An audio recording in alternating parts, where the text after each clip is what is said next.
জরুরি মুহূর্তে অসুস্থ রোগীকে হাসপাতালে পৌঁছাতে যার ভূমিকা সবচেয়ে বেশি সেটি হলো অ্যাম্বুলেন্স।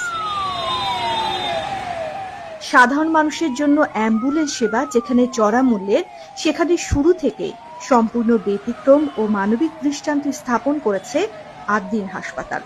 80 টাকার ভিতরে ঢাকার ভিতরে আমার আর আগেও একটা বেবি এখানে হয়েছে, আমি এখানে ভালো সেবা পাচ্ছি এবং এখন আমার বেবি হওয়ার জন্য নিয়ে আসছে। প্রসূতি মায়েদের বেদনা উঠলে মাত্র একটি ফোনেই দোরগোড়ায় পৌঁছে যায় আদ্দিনের লাইফলাইন অ্যাম্বুলেন্স।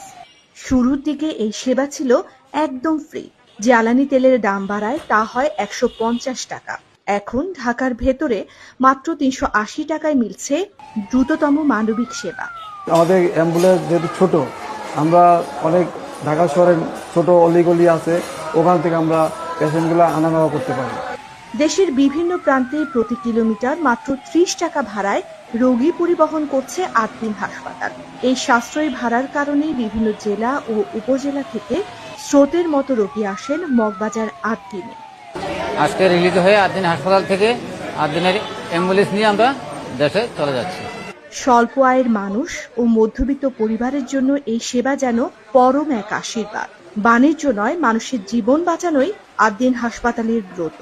রোগী যখন ফোন দেয়, আমরা যদি কাছাকাছি জিপিআর এর মাধ্যমে দেখতে পাই যে কাছাকাছি কোন গাড়িটা আছে ওই পেশেন্টের কাছে, আমরা সেই গাড়িটাই দেওয়ার চেষ্টা করি।